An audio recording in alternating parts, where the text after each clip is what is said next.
From ancient civilizations to medieval kingdoms to our own modern society, conspiracy theories abound about those in control keeping powerful secrets from the people, from all of us. And while the allegations may vary, the overarching questions remain the same. What are they hiding? Why are they hiding it? And where is it hidden? Secret government warehouses. Where are they? And what secrets do they hold? You can't apply federal laws to a non-existent place. Tonight, an investigation to find out. How do people get in here? We'll travel the world looking for answers. From powerful Washington insiders. Could there be military bases we don't know about? At an abandoned military base in Montauk, New York, with investigator Richard Dolan. We're starting to see the disturbances already. In the skies above the legendary Area 51 in Nevada, with researcher Glenn Campbell. Helicopter 966 here, Hotel. You familiar with that restricted airspace 3 miles to your west? All the way across the ocean to perhaps the biggest repository of history on Earth, the Vatican. Can we go into the actual archive now? Our investigation will reveal shocking revelations about secret government experiments on U.S. citizens. We were making human guinea pigs out of civilians. Cover-ups about the existence of UFOs. I couldn't tell them what I was done because it was top secret. Potential evidence from a secret base that may provide proof the government has been hiding the truth about extraterrestrial life for decades. You're clearly not human. It's so unusual. It's like nothing I've ever seen before. We'll speak to informants who divulge details about what's hidden and where. There's thousands and thousands of underground tunnels. And for the first time on network TV, bring you footage purportedly smuggled out of Area 51 of an extraterrestrial. Travel with us on a global expedition to find the truth about secret government warehouses.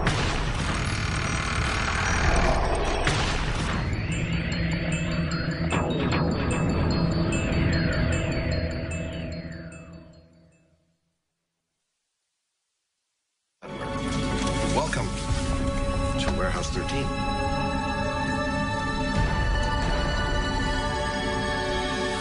The secret government warehouse. It's a concept portrayed in pop culture that has intrigued audiences around the world for generations. What is this place? Officially, K39ZZZ on the North American grid. But I like to think of it as America's attic. In the sci-fi series Warehouse 13, 2 Secret Service agents are sent to a classified location in the middle of the desert. There, they are told they must protect a mysterious government facility full of historical artifacts that have potentially catastrophic paranormal powers. What you're supposed to do is hunt down whatever is threatening to ruin the world's day, neutralize it, and bring it here. You're gonna snag it, and back it, and tag it. It may seem like a far-fetched idea, but we know there are locations around the world where governments are hiding things. On military bases, in government archives, in underground bunkers. Many of them pertain to national security. But are there other deep secrets inside these restricted areas? What are they doing in Fort Knox or in Area 51? What are they doing in the Vatican that I can't go in and see? The mere fact of refusing to let people in makes the people on the outside question why are they being shut out and what is actually happening in that secret area or secret meeting. Are there facilities we don't even know about, hiding things we should know about? Some say yes. I believe that there are large numbers of underground facilities throughout this world, a large number of Warehouse 13 type facilities. Everything's in its little compartment, buried away very, very secretly, whether it deals with mind control or UFOs or maybe secret biological weapons or what have you. Secrecy is the norm, not the exception. To answer these questions, we began our investigation in Washington, D.C. We've come to talk with John Podesta, former chief of staff to President Clinton, and a longtime advocate for government transparency, to get an inside perspective on just how extensive government secrecy may be. Has the government, in your knowledge, ever gone too far in keeping something secret? I mean, of course the government can go too far and keep it secret, and those habits kind of die hard. We just need to be observant to ensure that the public gets the maximum information that we can provide it. Is there a sense sometimes that the American public can't handle this information? People who are classifying information think the American public can't really handle it or don't need to know it. But I think over the long term, that's really dangerous. I think the American public can handle the truth. But how much don't we know as a society? There are sensitive operations that are kept secret that is critical to the success of those operations. But having said that, there's a lot that's swept into that zone, which for reasons that really are not about security, but could be done because if the public knew, they wouldn't want it being done in their name. One of the biggest sources of speculation is the existence of still classified UFO files.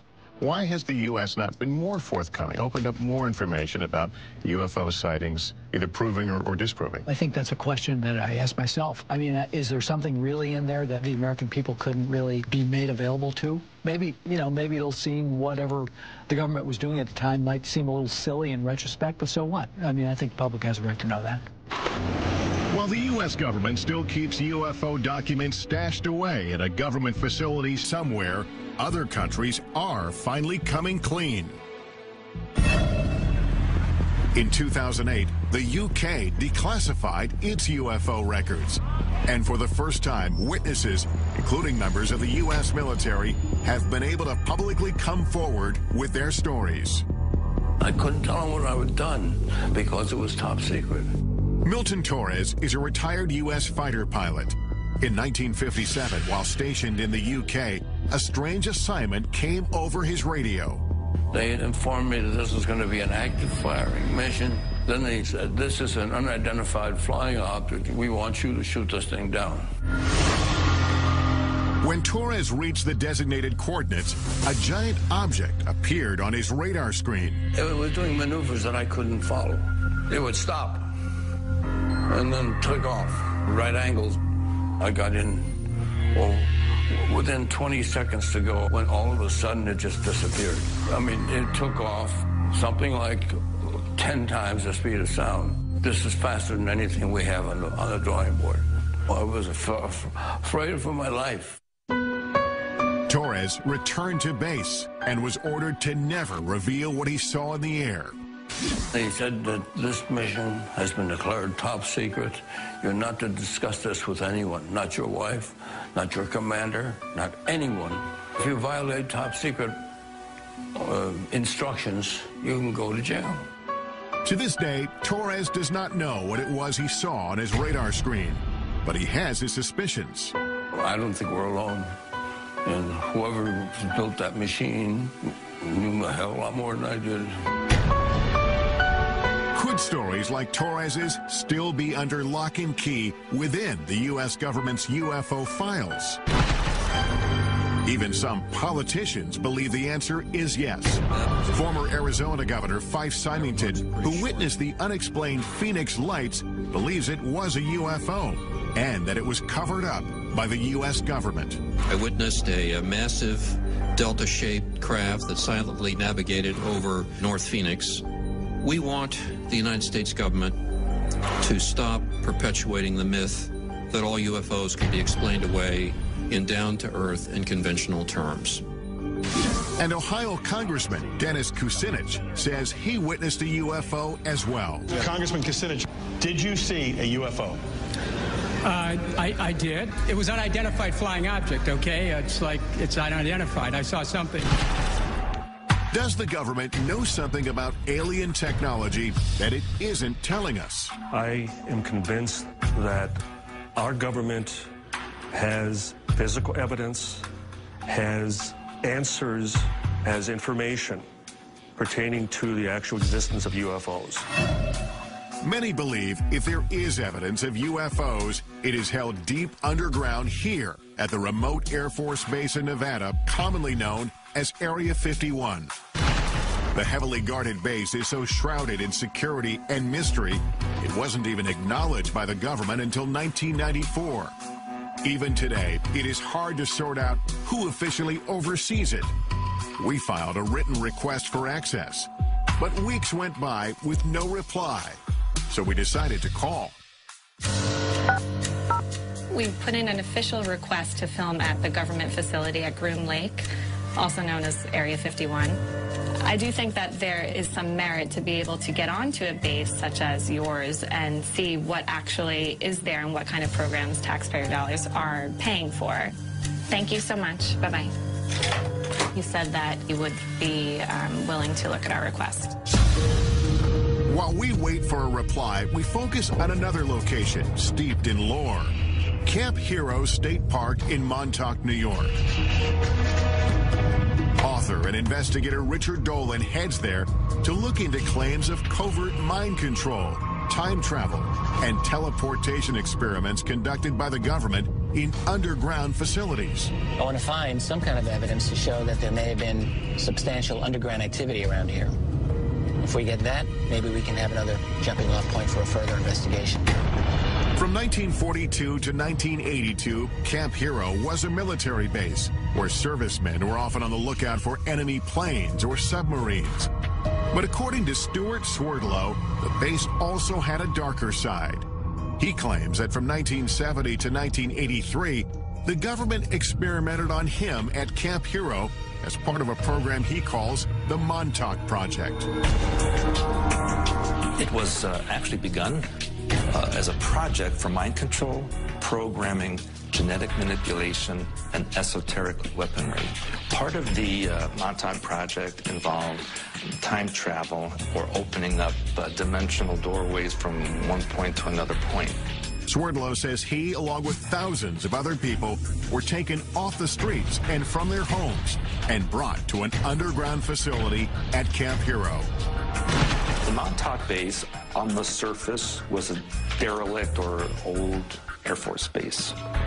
Underneath, there were 9 levels where the operations took place. There were centers where they would keep people sequestered. It may sound far-fetched, but the U.S. government conducting secret experiments on Americans without their permission is not. It has hidden programs from its citizens in the past and stashed away or destroyed the evidence. Like the medical research done for 40 years on poor black men in Tuskegee, Alabama. They were secretly mistreated for syphilis by the government in an effort to see how they would react. It's only one of the insidious programs uncovered over time. At the height of the Cold War, we now know that the United States military was using the American people as guinea pigs, basically releasing radiation into populated areas to see how fast radiation would spread. The military was experimenting on people without their permission, injecting people with plutonium, which is, of course, one of the most toxic chemicals known to science. They even gassed the New York subway system. But perhaps the most shocking programs involve mind control experiments carried out from the 1950s to the 1970s. The most infamous among them was MK Ultra. MK Ultra was a top secret project to see whether or not mind control was a possibility. The military and the CIA began to look into the possibility of LSD, mind-altering hallucinogenic drugs that could brainwash people. Well, the consequences of this, of course, are enormous because this was uncharted territory. People went crazy. We were destroying people's minds. Retired Army officer Michael Bailey says he was one of the military's test subjects. They said the tests were safe. There was nothing to be scared of. Bailey was stationed at the Edgewood Arsenal military base in Maryland in the mid-1970s after volunteering for what he thought was a program to test uniforms and equipment. They explained that we were going to be testing equipment of the battlefields of the future, and it sounded exciting. But in fact, Bailey says he and hundreds of other soldiers were injected with LSD and other harmful drugs or exposed to dangerous gases to see how they would behave. We obtained this once restricted training video shot by the military, which shows some of the effects of the experiments conducted on their own men stationed at Edgewood. 6.5 hours after exposure time, the confused volunteer needed help as he attempted to traverse part of an obstacle course. At this point, hallucinations and other mental disturbances were evident. Looking back, Bailey believes his government betrayed him. You trusted the government, you trusted the Army. It was a bunch of lies. There was a lot of harm done at Edgewood Arsenal. More than 100 of these mind control experiments were conducted at military bases, in hospitals, and at leading universities like Princeton and Harvard. But these programs had some disastrous consequences. There were a number of suicides, a number of unsuccessful suicides. One man who had been dosed with LSD actually tried to commit suicide on his front lawn in front of his children and was in what's commonly called a flashback state. The truth behind MK Ultra was only revealed in the mid-1970s. All the classified documents were ordered to be destroyed by the head of the CIA. But about 10 boxes of financial records were overlooked, and a small portion of the dark truth was uncovered. The thing about MK Ultra we have to remember is that we have very little information about the specifics of the programs, and that is because most of those records were destroyed. Without comprehensive records about who exactly was involved, some speculate that MK Ultra victims may have changed the course of history. The assassin of Robert F. Kennedy, Sirhan Sirhan, has been speculated for a long time to have been a mind control victim. At Harvard, it's interesting to note, one of the students involved in the experiments there was the Unabomber. If experiments like MK Ultra took place without public knowledge, is it possible the Montauk Project is another example of a government program that to this day remains classified? We only learned about MK Ultra by accident. It could so easily be the case that had all those records been properly destroyed, to this day, all MK Ultra would be rumor. When I think about that in connection with something like Montauk, it makes me think that it's just possible that the Montauk Project remains rumor because simply the guys running the security did a better job than they did with MK Ultra. Could the U.S. government have been conducting experiments inside secret underground bunkers at this retired military base? That's what Richard Dolan is hoping to find out. If the claims about the Montauk Project are true, that'll change everything about what we think we know about this world. And I have to say, if you're going to have a secret program, then Montauk is a great place to have it in a lot of ways. It's very remote. I think that it's possible that there has been some strange activity going on under there. Since the base is now a state park, we asked park officials for permission to access any underground areas. But they said they are not aware of any tunnel system in Camp Hero.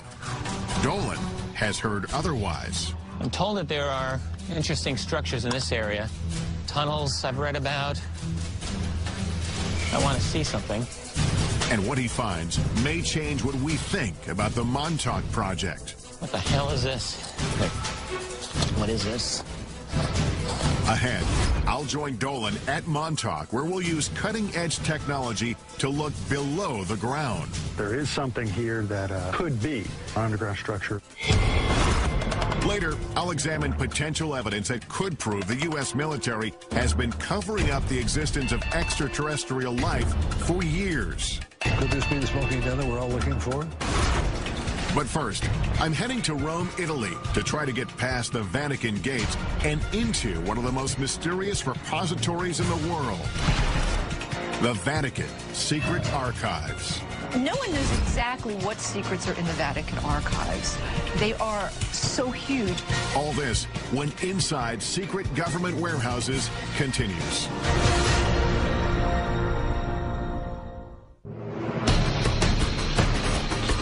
Our investigation into the world's most secretive warehouses brings us here to Rome, Italy, home to the smallest sovereign state in the world, but also one of the most influential, Vatican City.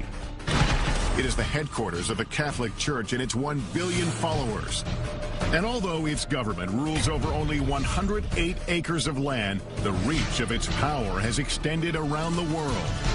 The Vatican is an intriguing place because it's the oldest continuously existing organization on the face of the earth. You can trace it back 2,000 years. The Vatican's role in shaping history is well documented, and some of it, like its support of the arts, is proudly on display here. It's one of, if not the greatest, repositories of art, history, tradition, theology, and written material in the world. It is a treasure trove. Behind me are the hallowed halls of Vatican City, and somewhere deep inside, the Vatican's secret archives. 52 miles of shelves holding thousands of documents. It is perhaps the richest repository of history in the world, and yet it is off limits to almost everyone. For years, scholars and citizens alike have wondered what's hidden inside.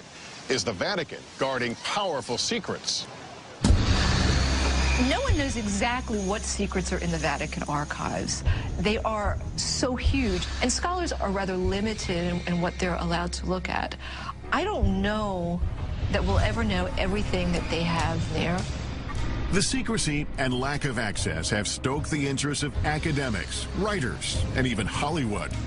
In the novel and later movie The Da Vinci Code, it is speculated that the church might be hiding the truth about the bloodline of Jesus Christ.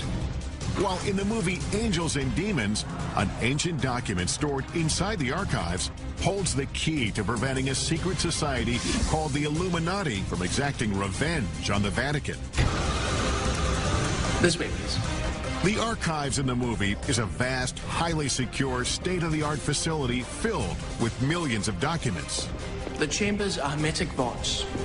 Oxygen is kept at lowest possible levels. There's a partial vacuum inside. Could the real Vatican Secret Archives be a facility like this one? And could there be documents inside pertaining to explosive subject matter the church may want hidden? Like prophecies about the apocalypse, evidence of a supposed bloodline of Christ, exorcisms, or secret societies. Information that might alter our understanding not just of the church, but of history. Recent discoveries tell us yes. Vatican archivist Barbara Frale found a document buried inside that is key to understanding the Pope's role in the execution of the legendary Knights Templar. Many people believe that Pope Clement V led the investigation into the Templar Knights and disavowed them and led to their downfall. You have found a document. What does that document tell us about the story? In 2001, we found in the Vatican's secret archive an original parchment belonging to Pope Clement V, who asked for a secret hearing for the Masters of the Templar Order, absolving them, as he was convinced they weren't heretics. Now we know that the Church never condemned the Templar Order, and that it was the King of France's act of violence and abuse to cause the closure of the order. Because this document was filed in the archives in a strange way, its existence remained unknown for hundreds of years. This makes me wonder, could there be other documents about other important pieces of history that have not been found? There are still millions of documents which are yet undiscovered in the Vatican secret archive.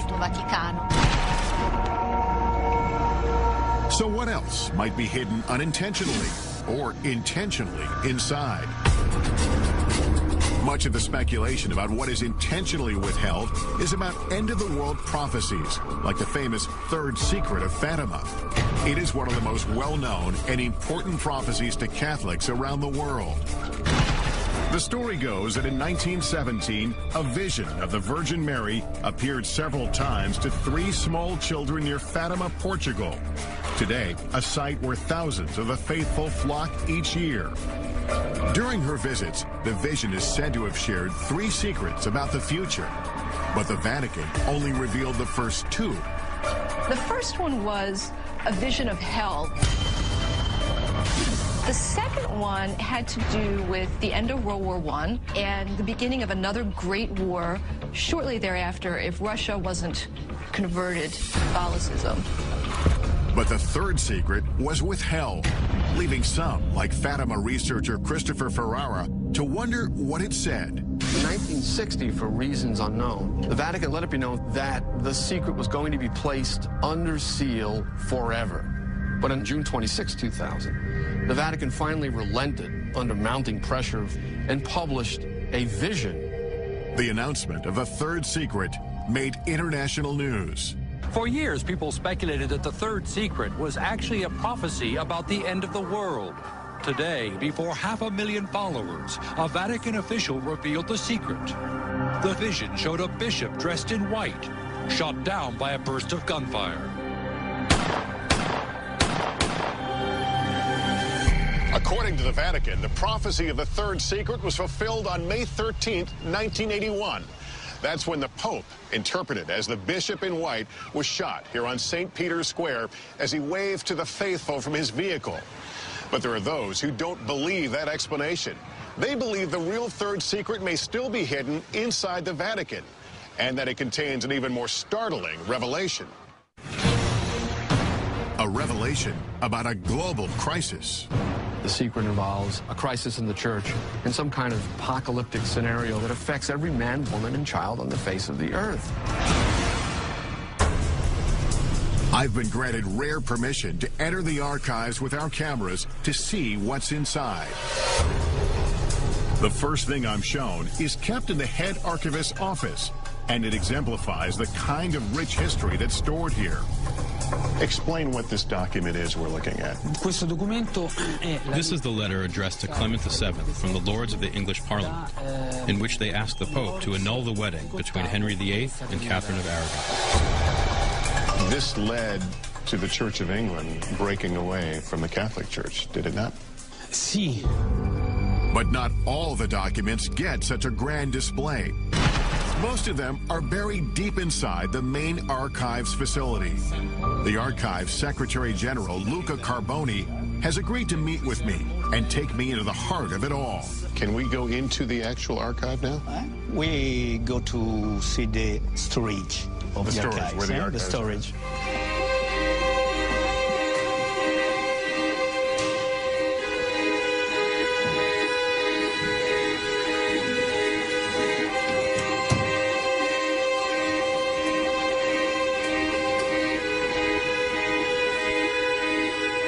We arrive at the main facility, and I'm instantly overwhelmed by the massive number of files that are before us. We are standing amid the history of the Catholic Church, but this is also an important part of the history of the world, isn't it? The Vatican Archives is important in the world, unique because we preserve a continuous chronological space of over 800 years, from 1198 onwards. Documents as varied as records of medieval families to letters from the brilliant astronomer Galileo, who had famous battles with church leaders of his time, live on these shelves. So you have a correspondence from Galileo? We have a simple letter to a cardinal from Galileo. So that's Galileo's signature? Galileo's signature. From Florence in the 18th of December 1628. There is just so much here. Is it possible that there are things here that even the archivists don't know about? Yes. Each day we discover something new or something interesting. When you use the term secret here... Okay. Secret means private. Secret, in this case, doesn't mean things that no one can see. No. Only private. Private, but off limits to all but about 1,000 researchers handpicked by the Vatican each year. It's not hard to imagine how documents can get buried in this vast warehouse, either accidentally or on purpose. The Secrets of Fatima, would we find something about the Secrets of Fatima here? No. Here is not preserved.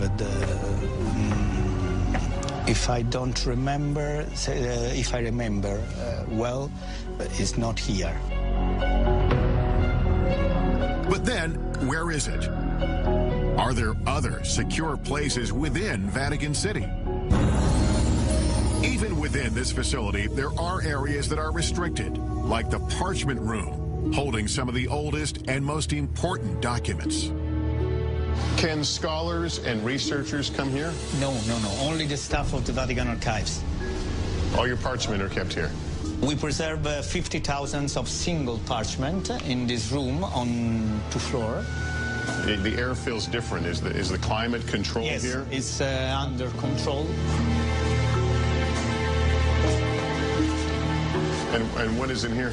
Here we have the famous Templar trials. The 3 meters of parchment rolls. But we can't see it? No, it's close. There's no doubt that this repository is one of a kind. But the Vatican has not shown us evidence to prove or disprove the rumors of secret documents being stored inside the archives. So we're headed to Montauk, New York, to look for clues into claims of underground mind control and time travel experiments. And later, we're going to some of the most heavily guarded military bases in the U.S.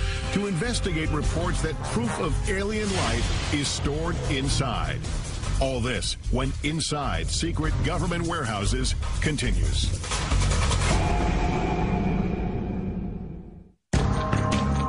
We're on a quest to uncover the world's most elusive government warehouses and the secrets that may be buried inside. Our investigation returns to Camp Hero State Park in Montauk, New York. We're looking into claims about the so-called Montauk Project. The story goes, the radar tower behind me was once the epicenter of the Montauk Project's dangerous mind control experiments, and that 9 subterranean levels beneath the tower housed top-secret technology that transported thousands of people through time and space. But do those underground facilities really exist? According to the United States government, there are no underground facilities at Montauk.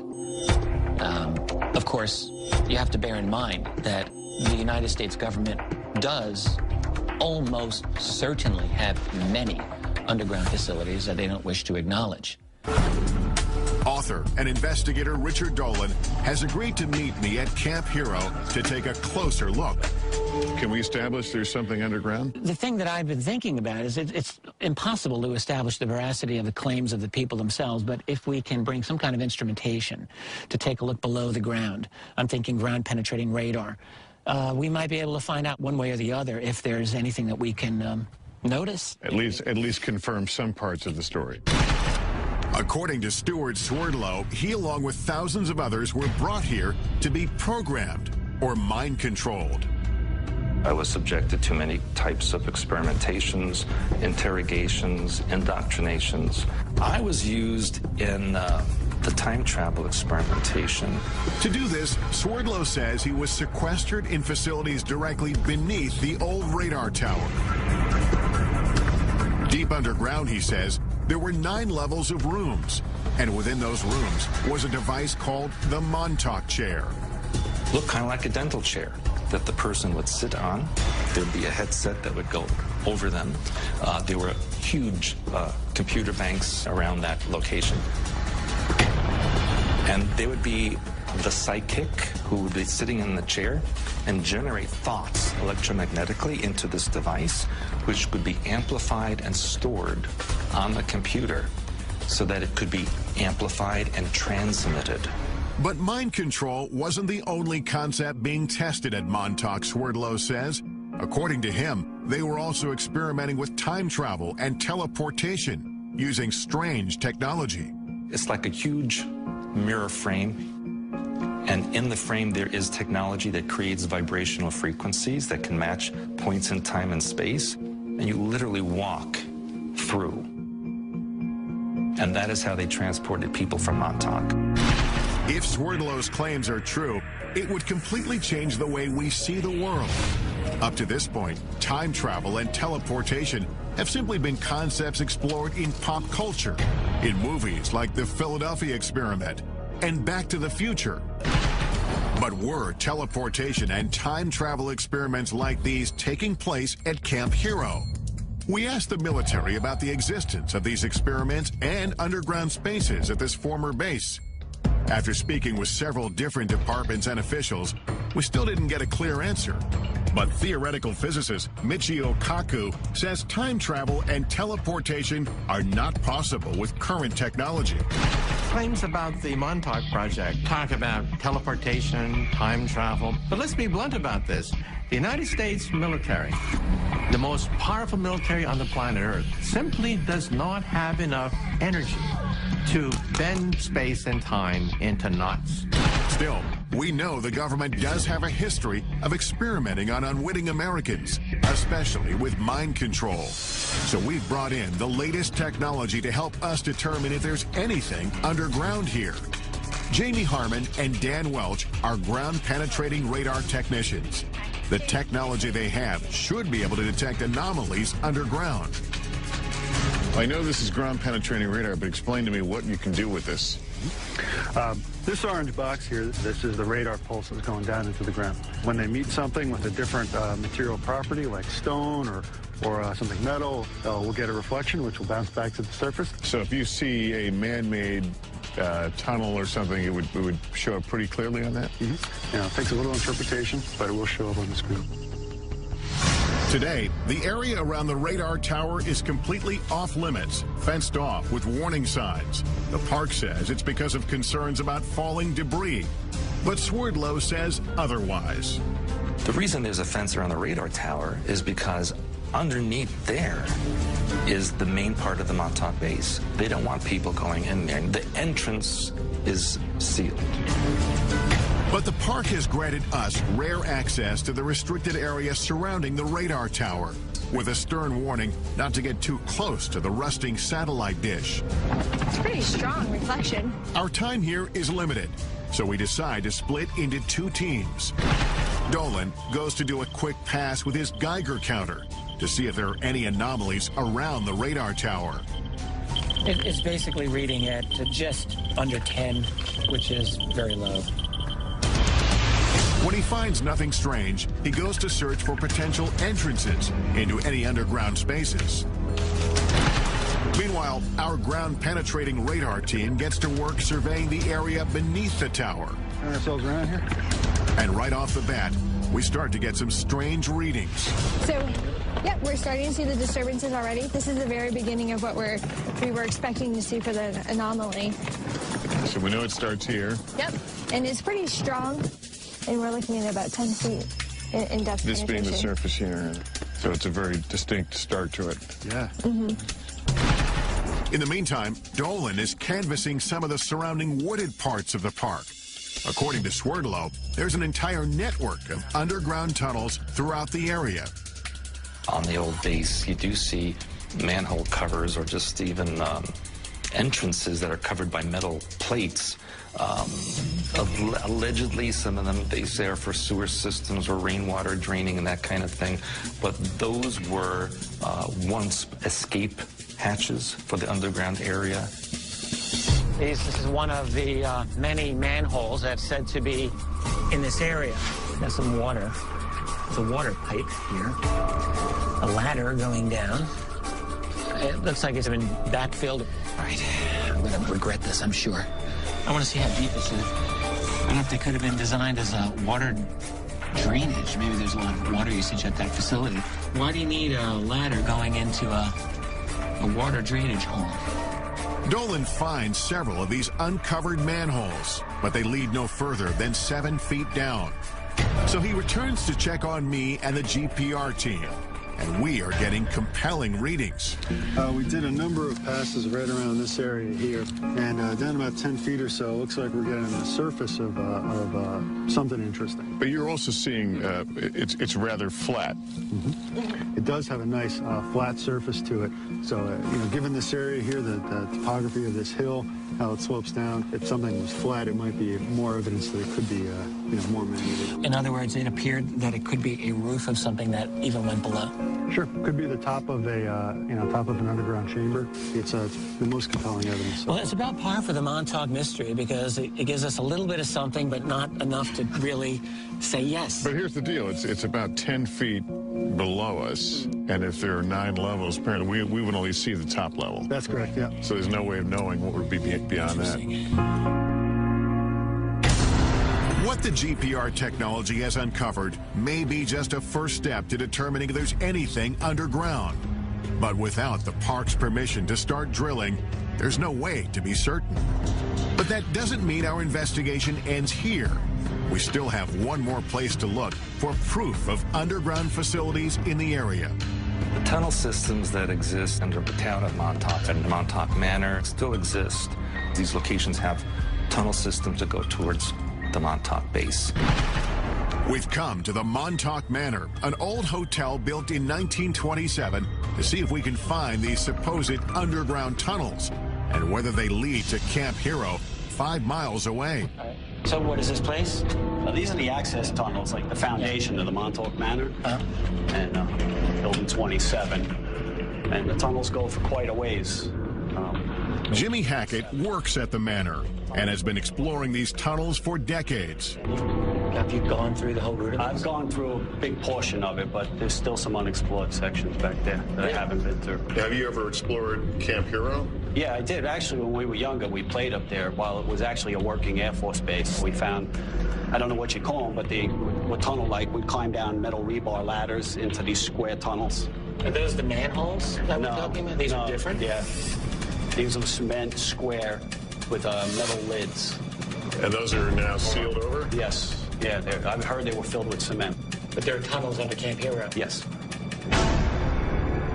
We start to make our way through these tunnels. They quickly get lower, narrower, and harder to navigate, with no end in sight. Well, we can get through here. We can get through.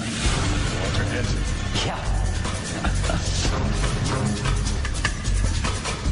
A lot of cobwebs down here. A lot of cobwebs, it just keeps going. Comes around to the right. Oh, great. This could go on forever. Okay. Come on up here and take a look at this. We finally get to a point where it is no longer possible for 2 people to keep moving forward. He's gone ahead a little bit to see exactly how far it really goes. I can't believe it goes this far. Neither of us can figure out why you would have a crawl space of this length under this building. Richard, can you hear me? My way back here. I couldn't find the end of it. I'm here. It's very, very long. And one end is a dead end, but then it branches off and it goes into several different directions. I could imagine people getting temporarily lost down there anyway. I think as far as either of us goes right now? I think so, yeah. These seemingly never-ending tunnels add another dimension to the Montauk mystery and keep the story alive. We may never know the truth about the Montauk Project or about what may have taken place here at Camp Hero. What we do know, of course, is that military bases here in the U.S. and around the world are ideal places to hide classified projects.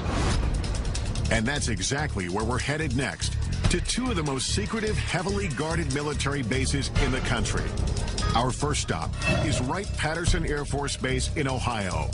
Could the potential evidence we uncover there prove once and for all the base has been engaged in a cover-up of alien life? He says, forget you ever seen this, forget you ever worked on it, don't talk about it. And later, we'll head for the skies in an effort to get the closest look possible at Area 51, where alien technology and life is said to be stashed away. All this when Inside Secret Government Warehouses continues.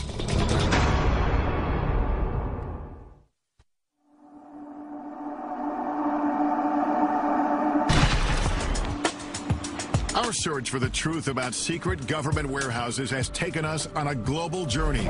We've been to Montauk, New York to explore allegations of mind control and time travel experiments underneath an abandoned military base. And we've traveled across the Atlantic to delve into the depths of the Vatican's secret archives in search of answers to age-old mysteries. As our investigation deepens, we check in at our nation's capital, where we are still looking for answers and access. We made that request via fax 4 weeks ago, and we haven't heard anything back. We would love an opportunity to go to the facility and tour it. For weeks, we've been calling the Air Force requesting permission to get inside Wright-Patterson Air Force Base in Ohio, and what may be the most secure military base in the United States, the legendary Area 51. Oh, you've never allowed visitors out there? After phone calls to multiple government agencies, we finally reach an Air Force representative who agrees to review our request one more time. Thank you so much. I would appreciate that. The Pentagon's reluctance to let us into these military bases only fuels our curiosity. Could they be hiding more than military secrets inside? And are there other bases, or even warehouses like the one depicted in the sci-fi series Warehouse 13 that we don't even know about? And that is exactly what we do here. Take the unexplained, and we just safely tuck it away in this supersized Pandora's box. Washington insider John Podesta says the idea of a central warehouse is a myth. There's, of course, not one single place that classified information is distributed across the country and across the globe. Could there be military bases we don't know about? Could there be places underground? Well, if we don't know about it, how do we know? Officials at Wright-Patterson Air Force Base decline our request for an interview. But we are able to speak with Congressman Michael Turner, who represents the Dayton, Ohio district where the base is located. Wright-Patterson Air Force Base is known as the largest Air Force base in the world. It has over 20,000 people who work inside the fence, largely in research and development. It has been involved in every plane for the military, starting with the Wright brothers plane, going straight through to stealth. Turner acknowledges Wright-Pat's classified research has inspired theories about extraterrestrial technology stored on base. Whenever you have a base, it's 8,000 acres and only 10 planes. There's a lot of research and development that's going on, and there's a lot of speculation. Speculation fueled in part by Wright-Pat's role in the infamous Roswell incident of 1947. The government has issued at least 4 different official explanations about what actually crashed in the New Mexico desert. And while theories may vary, certain facts are indisputable. A declassified FBI memo dated July 8, 1947, indicates the wreckage purporting to be a flying disc was secretly flown 1,500 miles to Wright Field by special plane for examination. After the Roswell incident, Wright-Pat became home to Project Blue Book, an official government investigation into UFOs. Well, I think people who were interested in UFOs certainly looked to the Air Force to have some kind of greater knowledge about what had occurred than merely those who had witnessed them and what their beliefs might have been. The Air Force investigated more than 12,600 UFO sightings. 700 of them remained unexplained when the government terminated the project in 1969. UFO author Donald Schmitt says Blue Book was flawed from the start. The true hardcore cases were going upstairs, we're going above Blue Book to something that we'll never know about. Retired Air Force Captain Robert Collins spent 22 years in the military, 6 of them at Wright-Pat. I had a top secret SCI, or Special Compartment and Information Clearance. Honorably discharged in 1988, Collins says he has come forward because he wants the military to stop covering up the secret UFO research he believes it has been conducting at Wright-Pat for decades. It deals with all the black programs that the Air Force has, including all the classified, super secret reverse engineering programs for UFOs. There are witnesses who support Collins' claim and say they had access to extraterrestrial evidence on the base. According to one account, officials at Wright-Patt revealed the Roswell wreckage to an elite group of men from the prestigious Air War College who were sent there on assignment. Among them was a lieutenant colonel named Marion Magruder. He said they were trying to determine whether they were going to make public something that had recently happened. A fighter pilot in the Second World War, Magruder, known by his combat moniker Black Mac, was no stranger to military operations. But this mission was unlike any other. It was so highly classified, he only revealed it to his family 50 years later when he was dying. He said, I want to tell you that we're not alone. Magruder spoke vividly of a shocking encounter with an extraterrestrial being. I had quite a bit of empathy for him, and he said he was more humanoid than alien, but he had a much larger head, larger eyes, long, slender arms, thin little legs. He appeared to my father to be very sad. Magruder struggled silently with what he saw until the last days of his life. My father said we killed him because of the experiments and stuff. That had an incredible impact upon him. And it may be that his memories weren't all that haunted him. There would be some people come to visit him to discuss that situation with him. Whoever it was, and I never knew who it was very interested in making sure that secret was kept. The Air Force referred us to its 1985 fact sheet that addresses persistent UFO rumors. It says there are not now, nor ever have been, any extraterrestrial visitors or equipment on Wright-Patterson Air Force Base. Yet, over the years, questions have grown, suspicions sparked by testimony from former employees, including Robert Collins, who says underground facilities are strategically hidden throughout the base. Never find it unless you knew where to look.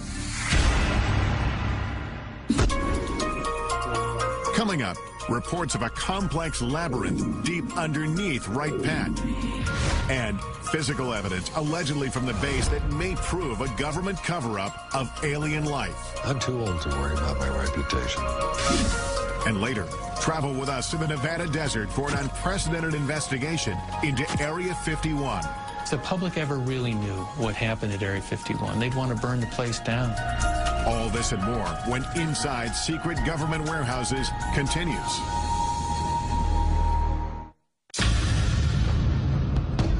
We've come to Wright-Patterson Air Force Base in Dayton, Ohio to investigate the truth about what may be hidden inside. Is this base ground zero in a government conspiracy to cover up evidence of alien life? Many UFO researchers believe so.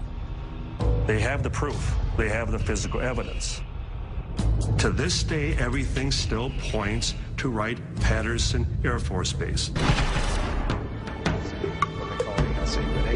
According to retired Air Force Captain Robert Collins, the next building is 620. These civil engineering drawings show entrances to a massive complex of tunnels and vaults located under the base, which leads to a set of stairs. Combining data from 25 years of research with information leaked to him by unnamed sources, Collins describes what he believes is under the surface. All these tunnels and vaults are completely independent of anything else in Wright-Patterson Air Force Base.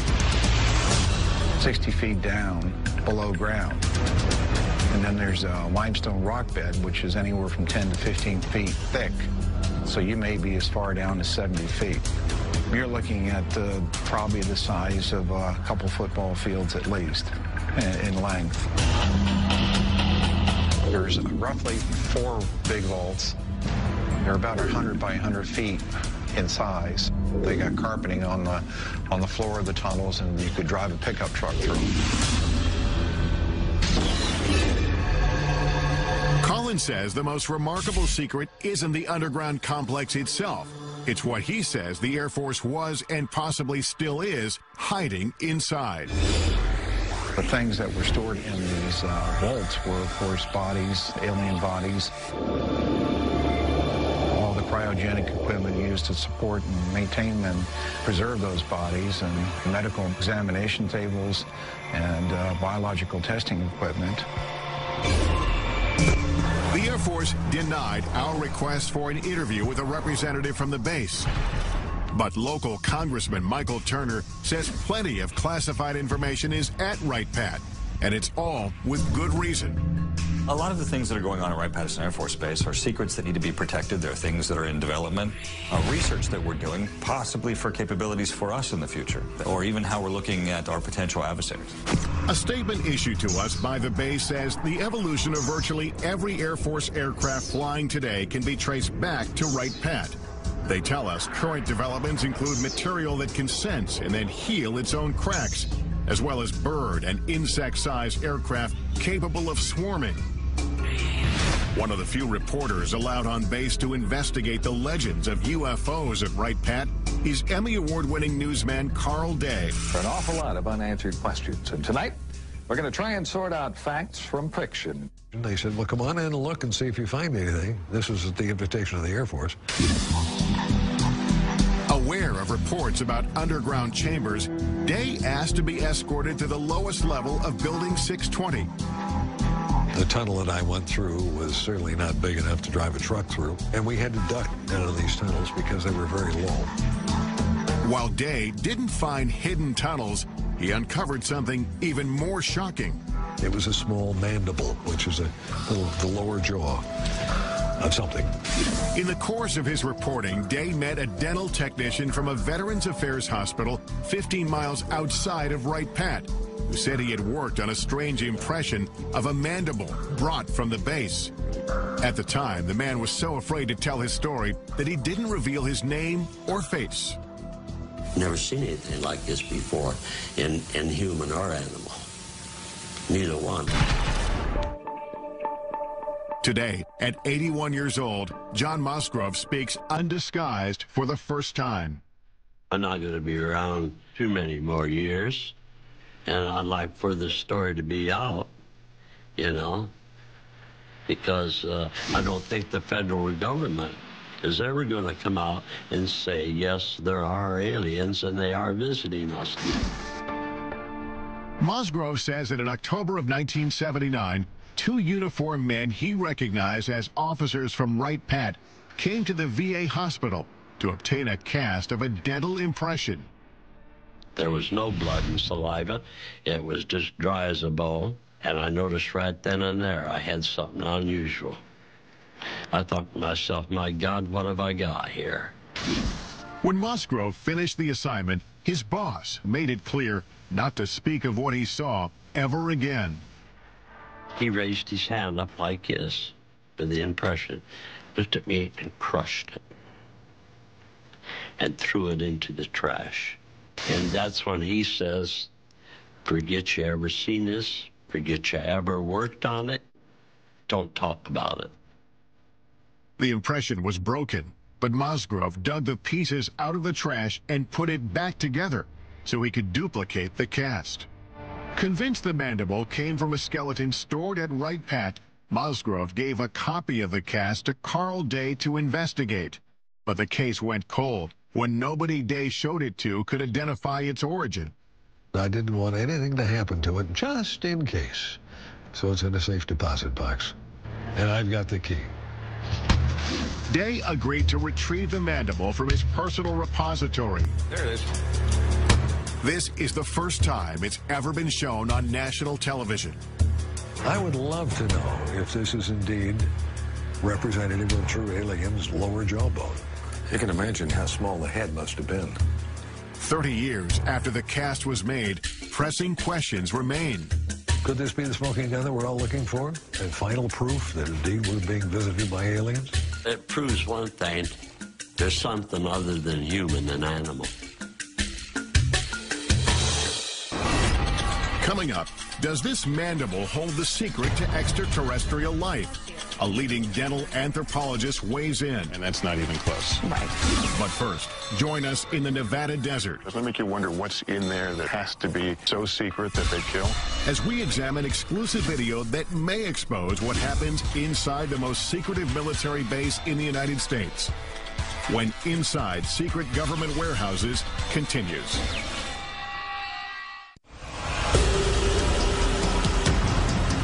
Our global journey leads us to one of the most mysterious military facilities on Earth. The legendary Area 51. Area 51 is a black facility, which means it was created to deny its very existence. You can't even approach it. It's so heavily guarded. So it's really hard to know exactly what the government is doing. Government secrecy surrounding Area 51 has made the base so notorious that it's even depicted in blockbuster movies like Independence Day. In the film, Area 51 is portrayed as a massive UFO research complex, complete with flying saucers and alien bodies. After repeated requests for access to Area 51 or a representative, we're turned down. May I ask why we're being denied access? The Air Force issued a statement saying the area is used for testing and training for operations critical to the effectiveness of U.S. military forces and the security of the United States. And some specific activities and operations, both past and present, remain classified and cannot be discussed. Undeterred, we hit the road to find out as much as we can without breaking the law. I'm now driving to the Nevada desert a couple hours north of Las Vegas, heading to the legendary Area 51, a place that perhaps holds some of this country's biggest, deepest military secrets. What exactly goes on there has been the source of a lot of speculation. As local tourism shows, most of the speculation centers on extraterrestrial projects, reports of warehouses dug deep into the mountainside. There's some sort of earth-moving activity taking place in that area. Where some claim scientists are conducting reverse engineering on alien spacecraft. It was hundreds of thousands of years ahead of our technology. And most shocking of all, potential evidence that may confirm extraterrestrials exist and may have been held on the base. All claims we'll look into in the course of our investigation here. Area 51 has been veiled in secrecy since its inception. Established in 1955 as a covert test site for the U-2 spy plane, its purpose was to hide military projects. It was a place that was preoccupied with maintaining total secrecy. And secrecy then became its mission. The remote desert location, labeled number 51 on this 1950s map, seemed to be the perfect place for a black facility. But as the base infrastructure and activity grew, information began to leak out. The U-2 spy plane, the SR-71 spy plane, various stealth aircraft were all tested at this facility. And everything that we can see from the ground and the air indicates that this base is for aircraft testing. Despite full-scale Air Force operations on site, the government refused to acknowledge its existence. Not just initially, but for 40 years.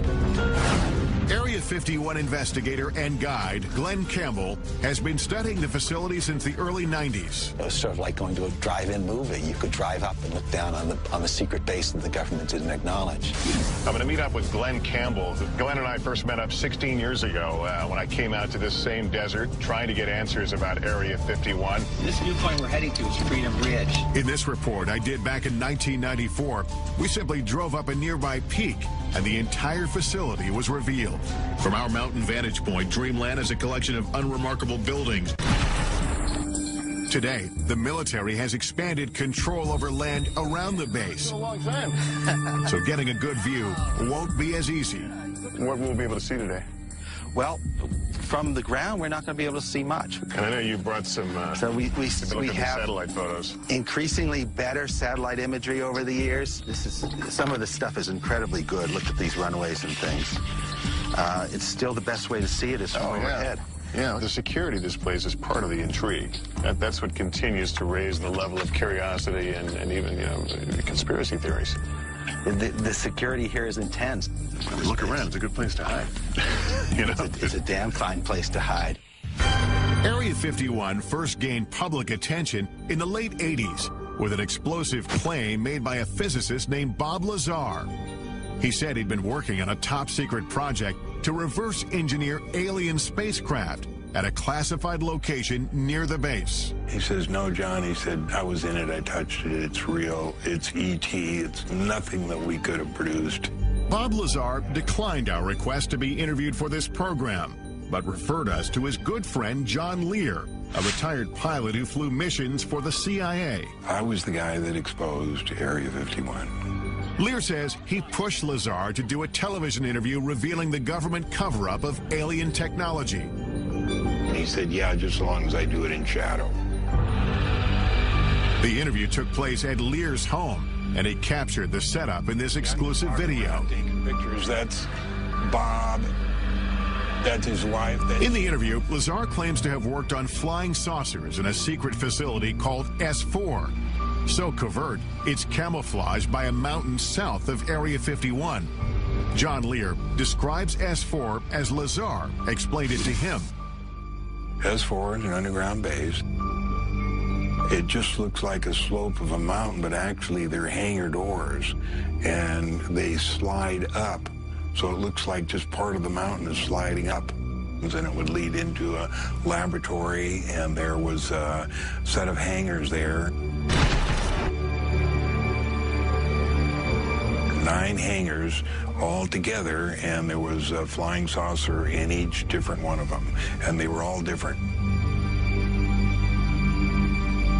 Right, straight down the road. If the reports of flying saucers and reverse engineering are true, then could the government be using Area 51 as a warehouse for alien technology? Regardless of what kind of secrets the military is hiding inside Area 51, it's clear visitors aren't welcome. This is as far as we can go on public land.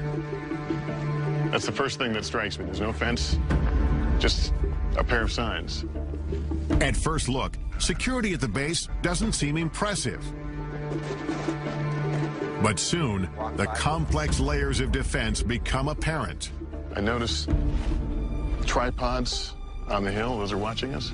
Cameras, they're looking down at us. They're looking at the road over there. You can't sneak by on this road. And if you miss that, you don't miss our friends up here on the ridge. Right. In the pickup truck. These guys are here 24 hours a day.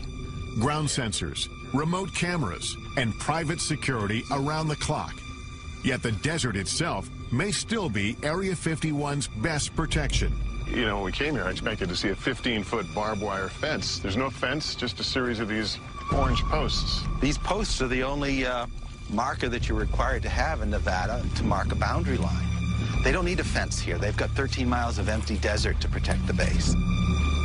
Well, the sign's pretty typical. Warning, restricted area until you get to the bottom. Use of deadly force authorized. So we're actually 3 feet from being in a situation where we could be killed. Doesn't it make you wonder what's in there that it has to be so secret that they'd kill? Could it be true alien visitors are being held at Area 51?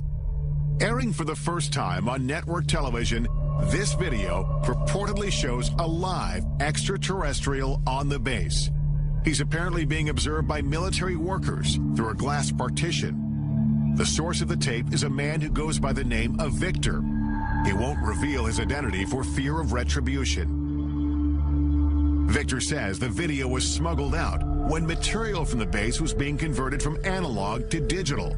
He discussed the video with an altered voice in this 1996 interview. Approximately twice a month, they sit it down for a session that generally lasts from 3 to 5 hours.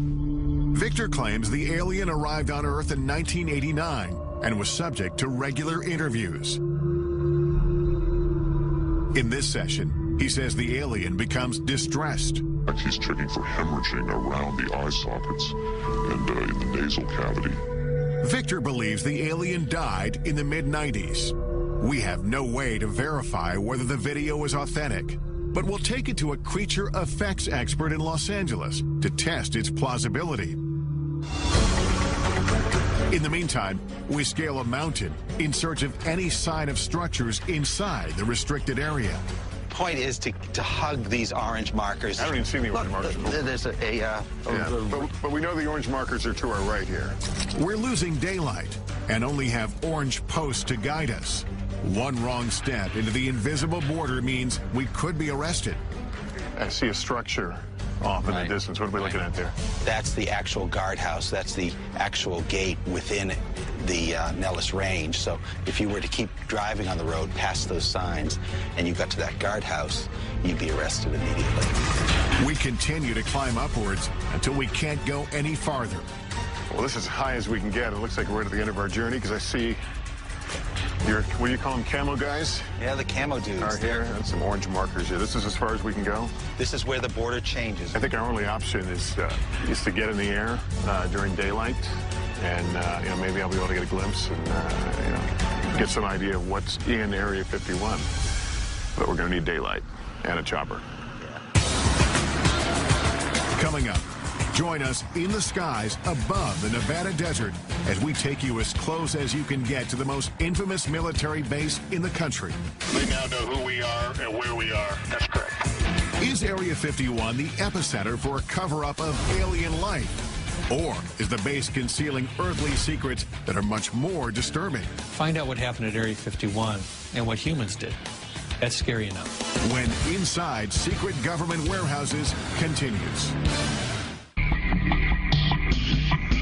The only people who know what happens inside Area 51 are the employees, and their identities, even down to the cleaning staff, are kept secret. That white bus with the darkened windows, we're told, ferries local workers from around Area 51 who come here to work each day. Those not bussed in are flown in, shuttled back and forth on special unmarked planes. They fly on a private airline known over aircraft frequencies as Janet, every morning from Las Vegas to Area 51. This surveillance video shows workers returning from Area 51 on private 737s. These are jets without any company markings. They just have a red stripe down the side. Signing on to work at the base means agreeing to a covert lifestyle. No one can even admit that they work there. Jonathan Turley, a litigator in national security cases, first learned about Area 51 in 1994 when he was contacted by employees who were gravely ill. You're basically told to go die. And they weren't supposed to talk to a lawyer, and they weren't supposed to talk to a doctor. Despite having signed non-disclosure agreements, some workers told Turley they'd been exposed to toxic materials on base. One of them was a sheet metal worker named Robert Frost. He couldn't tell the doctors where he was working or what he might have been exposed to. They could have put him in jail for it. In 1994, I conducted this interview with Frost's widow, Helen. She told me about the first day her husband came home with symptoms. He walked in a door, and he was screaming. I looked at him, his face was bright red, and all the skin was peeling off of his face. Turley filed a lawsuit accusing the military of poisoning Area 51 workers through blatant negligence by recklessly disposing of hazardous waste. They dug a football field-sized trench, and they would fill it every week with all types of hazardous and toxic wastes. And then they would just dump jet fuel on it and set it on fire. Though the base was operating in secret, Turley says the impact on some workers was difficult to hide. Many of them developed a strange condition that looked like fish scales on their body. This was taken just before he quit in March of '89. And then he had these large sores on his back. He had those all over his body. Turley's clients wanted to know what they were exposed to, but suing for information was a Kafkaesque task. At the time, the government denied Area 51 even existed. At one point, I just told the judge, Your Honor, I can take you there. I can point you to it. You can see it. How can it not exist as a matter of physics, let alone the law? Turley says it wasn't until he obtained satellite photos of the base that the government finally acknowledged some operations in the general area. They believed that they lived in a special place that was not reachable by federal law, that even killing someone, it was just simply not something to be held accountable for. Eventually, Turley filed several lawsuits on behalf of sick workers. The legal battle lasted for 9 years. Some of his clients died during this time. The lawsuits succeeded in prompting the government to start conducting environmental inspections on the base as required by law. And as a result, the court found one of the cases to be moot. Another one was dismissed for reasons of national security. In the end, Turley's clients got no answers, and disclosure of the legal inspections prompted by the lawsuit was deemed subject to a presidential exemption. This means they can be kept from the public, and they have been to this day. This is a failure of immense proportions. It goes not just from the Air Force command at the facility, but extends all the way to the president himself. These were Americans. They had to be protected from their own government. Turley says all the stories about aliens at the base have provided the military with an ideal smokescreen. If everyone's looking for some galactic presence, they're not looking down on Earth for simple crimes. And so the government never really did try to kill the alien stories. They just wanted to kill the crime story. And so, public interest in Area 51 and its alien legends has endured. Tourists come from all over just to get a glimpse inside the border. There's all the signs and all the cameras watching you up in the hills and the guys in the trucks. It's like, okay, what do you really not want us to see that's back here? Like, what is it that you want hidden so well? Major land restrictions in the 1980s and 1990s have closed off nearly every reasonable land-based vantage point into the facility. So we concoct another plan. We really couldn't see anything from the ground, but we have another option. We've hired a helicopter, and we're going to go up and try to skirt around the restricted area and see what we can see. Campbell, pleased to meet you. The sky is also now the focus for investigator Glenn Campbell, as he prepares to monitor activity in the restricted airspace above the base with high-powered surveillance cameras. I have 3 cameras recording 72 hours worth of video. These 3 specialized cameras will record continuously and capture anything unusual overhead, day or night. The idea is have Bald Mountain on one side, have this small peak on the other side. Looks nicer.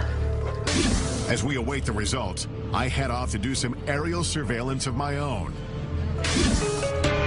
All right. You Tom? I'm Tom. It takes several calls before finding a pilot willing to take us anywhere near Area 51. Well, these are restricted areas, and why they're restricted areas, they don't tell us. How close can we legally get? Well, it's recommended that you don't get closer than about 2 miles to the border. Are we going to tell them what we're doing? No, we're not going to tell them. We're just going to tell them we're going to be doing some flying, looking the area over if they ask. Let's do it. All right. Okay, here we go. Squad 4373 and ident. 4373 with an ident for 9660 Hotel. They now know who we are and where we are. That's correct. During our ascent, we overhear communications between air traffic controllers and the unmarked government commuter jets. Janet 267, Nellis control radar contact, maintain 15000. That airplane he's talking to is one of the Janet airplanes. Like an aerial bus service. Once we've flown over the highest mountain, Area 51 creeps into view. I can actually see it from here. We're probably about 10 miles from the border. But just as soon as the base is within sight, a warning comes over the radio. Helicopter 9660 Hotel, you familiar with that restricted airspace 3 miles to your west? 960 Hotel, affirmative. I'll be turning now. I won't get any closer than 2 miles to the restricted airspace. Copy that. It's clear that again, like on the ground, we're being observed. We are as close as we will be allowed to go to Area 51. This place is so restrictive that we legally can't even point our cameras in the direction of the base. We're at a little over 8,500 feet. It's a beautiful, clear day. This is absolutely the best view that anyone will be able to get of Area 51 from outside the restricted zone. I'm going to be able to tell you what I see as I look out. There are two what must be very, very large buildings, aluminum roofs. They shine very brightly. I can only surmise that they are hangars of some sorts. There are a number of lower-lying buildings. All of it seems to be along the edge of a dry lake bed. There is what appears to be a very long runway. Our investigation has revealed as much visible evidence of the base as legally possible from the ground and from the air. I'm guessing they're a little more comfortable when we're leaving this area. More than likely. And if we've learned anything, it's that the government is intent on keeping what's hidden inside this legendary military base a secret.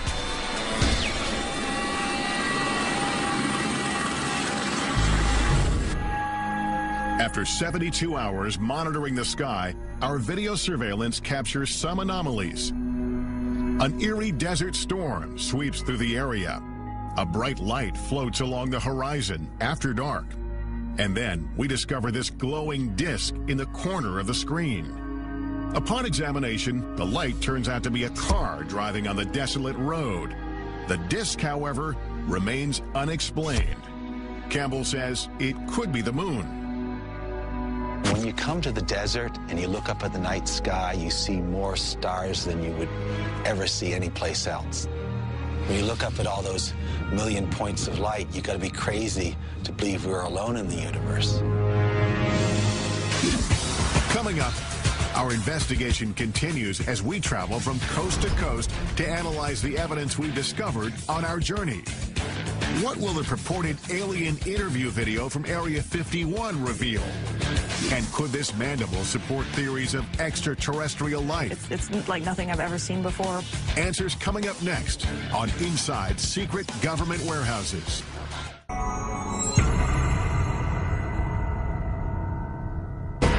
Our investigation into secret government warehouses culminates with analysis of the potential smoking guns we've uncovered. Does this video of an alleged alien interview at Area 51 reveal the truth about life beyond Earth? And could this mandible prove alien remains have been hidden on bases like Wright Pat for decades? We'll explore all the possibilities with top experts, starting with one of the most sought-after creature effects artists in Hollywood.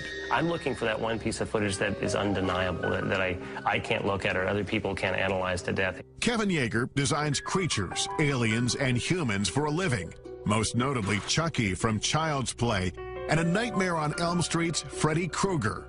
Yeager agrees to analyze the video using 25 years of experience in puppeteering and film. The first thing that I saw, was an alien, and it actually looked like it was alive. If you look closely, you can see there's a small little mouth. It kind of looks like it's, pursing and moving like a natural mouth would.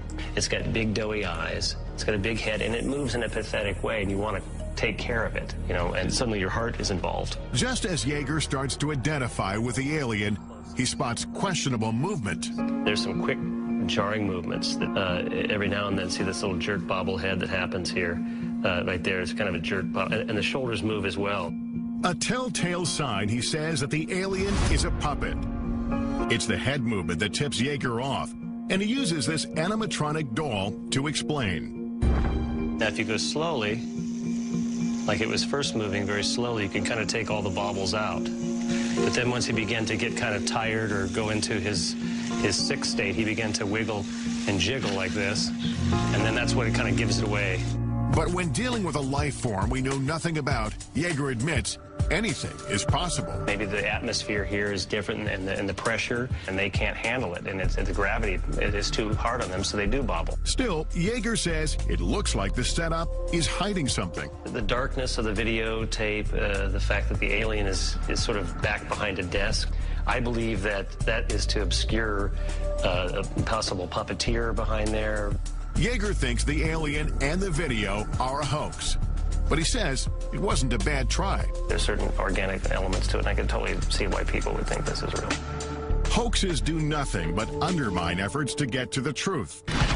With that in mind, we head to New York City to visit NYU dental anthropologist Shara Bailey.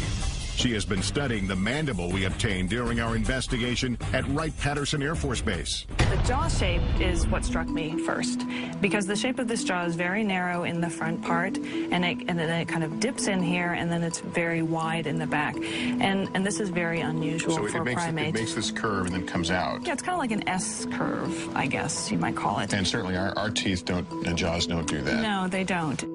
Dr. Bailey has 2,000 primate casts, one of the largest collections in the nation, and she's compared the mandible to every single one. Can you say with any fair amount of certainty that this is not from a primate? Yes, I would put my career on it that it's not from a primate. Although Bailey can't match the mandible to anything she's ever seen, her examination of the cast does reveal new information. The cast was made from a skeleton. And this is of a living person. Because we see the gum here? Yeah, you can see the gum, and you absolutely can't see the gum here. The creature lost its teeth after it died. And there are also crypts. You can see that where the teeth might have been. The remaining teeth show it was an omnivore. It's something that eats both flesh and vegetables.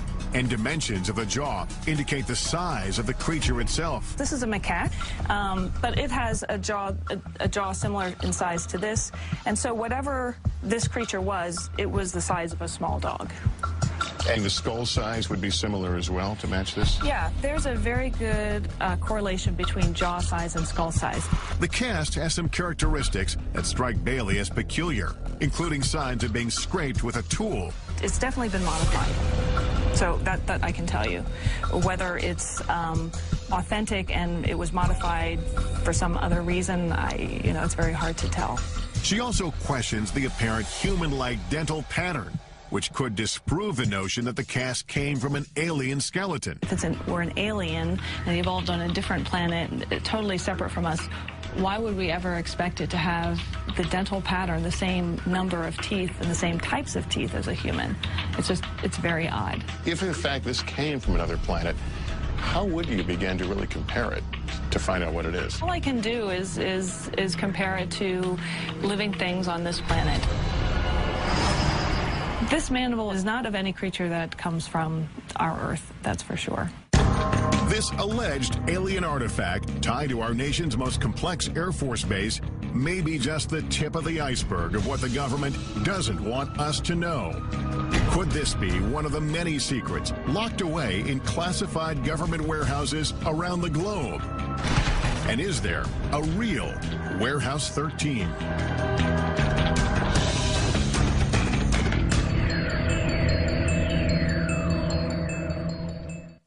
In the end, we can't say for certain what's below ground or hidden behind closed doors.